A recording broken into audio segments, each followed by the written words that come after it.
The Man in the Iron Mask by Alexandre Dumas. Chapter II. How Mouston had become fatter without giving Porthos notice thereof, and of the troubles which consequently befell that worthy gentleman. Since the departure of Athos for Blois, Porthos and D'Artagnan were seldom together. One was occupied with harassing duties for the king, the other had been making many purchases of furniture which he intended to forward to his estate, and by aid of which he hoped to establish in his various residences something of the courtly luxury he had witnessed in all its dazzling brightness in his majesty's society. D'Artagnan, ever faithful, one morning during an interval of service thought about Porthos, and being uneasy at not having heard anything of him for a fortnight, directed his steps towards his hotel, and pounced upon him just as he was getting up. The worthy baron had a pensive, nay, more than pensive, melancholy air. He was sitting on his bed, only half dressed, and with legs dangling over the edge, contemplating a host of garments, which, with their fringes, lace, embroidery, and slashes of ill assorted hues, were strewed all over the floor. Porthos, sad and reflective as La Fontaine's air, did not observe D'Artagnan's entrance, which was, moreover, screened at this moment by M. Mouston, whose personal corpulency, quite enough at any time to hide one man from another, was effectually doubled by a scarlet coat which the intendant was holding up for his master's inspection by the sleeves, that he might the better see it all over. D'Artagnan stopped at the threshold and looked in at the pensive Porthos, and then, as the sight of the innumerable garments strewing the floor caused mighty sighs to heave the bosom of that excellent gentleman, D'Artagnan thought it time to put an end to these dismal reflections, and coughed by way of announcing himself. "Ah!" exclaimed Porthos, whose countenance brightened with joy. "Ah! ah! Here is D'Artagnan. I shall then get hold of an idea." At these words, Mouston, doubting what was going on behind him, got out of the way, smiling kindly at the friend of his master, who thus found himself freed from the material obstacle which had prevented his reaching D'Artagnan. Porthos made his sturdy knees crack again in rising, and crossing the room in 2 strides, found himself face to face with his friend, whom he folded to his breast with a force of affection that seemed to increase with every day. "Ah!" he repeated, "you are always welcome, dear friend, but just now you are more welcome than ever." "But you seem to have the megrims here," exclaimed D'Artagnan. Porthos replied by a look expressive of dejection. "Well, then, tell me all about it, Porthos, my friend, unless it is a secret." "In the first place," returned Porthos, "you know I have no secrets from you. This, then, is what saddens me." "Wait a minute, Porthos. Let me first get rid of all this litter of satin and velvet." "Oh, never mind," said Porthos, contemptuously; "it is all trash."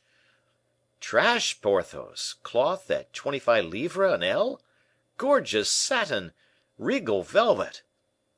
"Then you think these clothes are splendid, Porthos, splendid! I'll wager that you alone in France have so many; and suppose you never had any more made, and were to live to be 100 years of age, which wouldn't astonish me in the very least, you could still wear a new dress the day of your death, without being obliged to see the nose of a single tailor from now till then." Porthos shook his head. "Come, my friend," said D'Artagnan, "this unnatural melancholy in you frightens me. My dear Porthos, pray get it out then, and the sooner the better." "Yes, my friend, so I will, if, indeed, it is possible." "Perhaps you have received bad news from Bracieux?" "No, they have felled the wood, and it has yielded a third more than the estimate." "Then there has been a falling off in the pools of Pierrefonds?" "No, my friend, they have been fished, and there is enough left to stock all the pools in the neighborhood." "Perhaps your estate at Vallon has been destroyed by an earthquake?" "No, my friend; on the contrary, the ground was struck with lightning 100 paces from the chateau, and a fountain sprung up in a place entirely destitute of water. What in the world is the matter, then?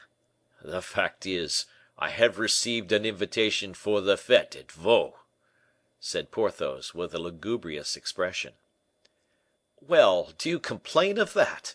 The king has caused 100 mortal heartburnings among the courtiers by refusing invitations; and so, my dear friend, you are really going to Vaux?" "Indeed I am." "You will see a magnificent sight." "Alas! I doubt it, though." "Everything that is grand in France will be brought together there." "Ah!" cried Porthos, tearing out a lock of hair in his despair. "Eh? Good heavens, are you ill?" cried D'Artagnan. "I am as firm as the Pont Neuf. It isn't that." "But what is it, then?" "'Tis that I have no clothes." D'Artagnan stood petrified. "No clothes? Porthos, no clothes!" he cried, "when I see at least 50 suits on the floor." "50, truly, but not one which fits me." "What! not one that fits you? But are you not measured, then, when you give an order?" "To be sure he is," answered Mouston; "but unfortunately I have gotten stouter." "What! you stouter?" "So much so that I am now bigger than the baron. Would you believe it, monsieur?" "Parbleu! It seems to me that it is quite evident." "Do you see, stupid?" said Porthos. "That is quite evident." "Be still, my dear Porthos," resumed D'Artagnan, becoming slightly impatient. "I don't understand why your clothes should not fit you, because Mouston has grown stouter." "I am going to explain it," said Porthos. "You remember having related to me the story of the Roman general Antony, who had always 7 wild boars kept roasting, each cooked up to a different point, so that he might be able to have his dinner at any time of the day he chose to ask for it. Well, then, I resolved, as at any time I might be invited to court to spend a week, I resolved to have always 7 suits ready for the occasion." "Capitally reasoned, Porthos; only a man must have a fortune like yours to gratify such whims. Without counting the time lost in being measured, the fashions are always changing." "That is exactly the point," said Porthos, "in regard to which I flattered myself I had hit on a very ingenious device." "Tell me what it is, for I don't doubt your genius." "You remember what Mouston once was, then?" "Yes, when he used to call himself Mousqueton." "And you remember, too, the period when he began to grow fatter?" "No, not exactly. I beg your pardon, my good Mouston." "Oh, you are not in fault, monsieur," said Mouston, graciously. "You were in Paris, and as for us, we were at Pierrefonds." "Well, well, my dear Porthos, there was a time when Mouston began to grow fat. Is that what you wish to say?"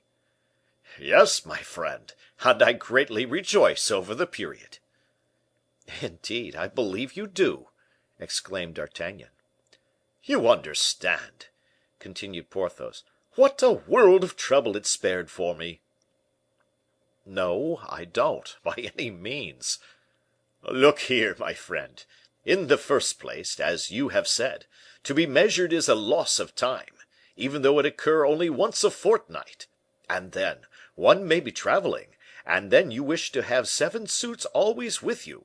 In short, I have a horror of letting any one take my measure. Confound it! Either one is a nobleman or not. To be scrutinized and scanned by a fellow who completely analyzes you by inch and line, 'tis degrading. Here, they find you too hollow; there, too prominent. They recognize your strong and weak points. See, now, when we leave the measurer's hands, we are like these strongholds whose angles and different thicknesses have been ascertained by a spy." "In truth, my dear Porthos, you possess ideas entirely original." "Ha! You see when a man is an engineer." "And has fortified Belle Isle. 'Tis natural, my friend." Well, I had an idea, which would doubtless have proved a good one, but for Mouston's carelessness." D'Artagnan glanced at Mouston, who replied by a slight movement of his body, as if to say, "You will see whether I am at all to blame in all this." "I congratulated myself, then," resumed Porthos, "at seeing Mouston get fat, and I did all I could, by means of substantial feeding, to make him stout, always in the hope that he would come to equal myself in girth, and could then be measured in my stead." "Ah!" cried D'Artagnan, "I see; that spared you both time and humiliation." "Consider my joy when, after a year and a half's judicious feeding, for I used to feed him up myself, the fellow—" "Oh, I lent a good hand myself, monsieur," said Mouston, humbly. "That's true. Consider my joy when, one morning, I perceived Mouston was obliged to squeeze in, as I once did myself, to get through the little secret door that those fools of architects had made in the chamber of the late Madame du Vallon, in the chateau of Pierrefonds. And, by the way, about that door, my friend, I should like to ask you, who know everything, why these wretches of architects, who ought to have the compasses run into them, just to remind them, came to make doorways through which nobody but thin people can pass?" "Oh, those doors," answered D'Artagnan, "were meant for gallants, and they have generally slight and slender figures." "Madame du Vallon had no gallant," answered Porthos, majestically. "Perfectly true, my friend," resumed D'Artagnan; "but the architects were probably making their calculations on a basis of the probability of your marrying again." "Ah! that is possible," said Porthos. "And now I have received an explanation of how it is that doorways are made too narrow, let us return to the subject of Mouston's fatness. But see how the two things apply to each other. I have always noticed that people's ideas run parallel. And so, observe this phenomenon, D'Artagnan. I was talking to you of Mouston, who is fat, and it led us on to Madame du Vallon." "Who was thin?" Is it not marvelous?" "My dear friend, a savant of my acquaintance, M. Costard, has made the same observation as you have, and he calls the process by some Greek name which I forget." "What! my remark is not then original?" cried Porthos, astounded. "I thought I was the discoverer."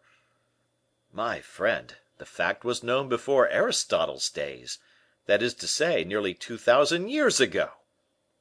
"Well, well, 'tis no less true," said Porthos, delighted at the idea of having jumped to a conclusion so closely in agreement with the greatest sages of antiquity. "Wonderfully. But suppose we return to Mouston. It seems to me we have left him fattening under our very eyes." "Yes, monsieur," said Mouston.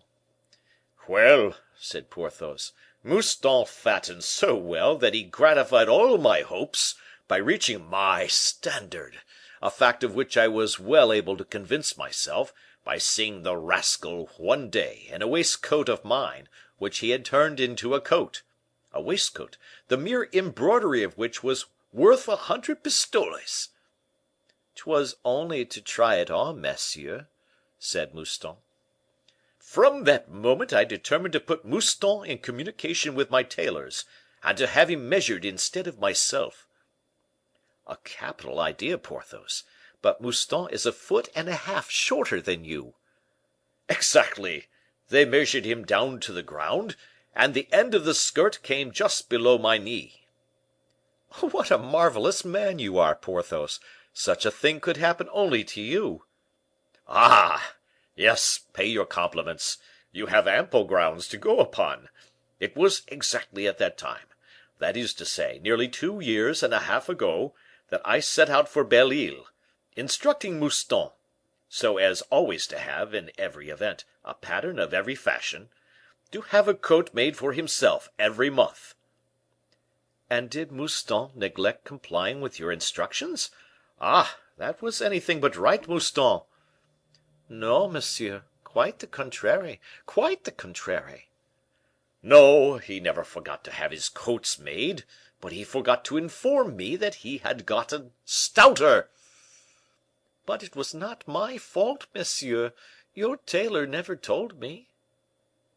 "And this to such an extent, monsieur," continued Porthos, "that the fellow in 2 years has gained 18 inches in girth, and so my last dozen coats are all too large, from a foot to a foot and a half."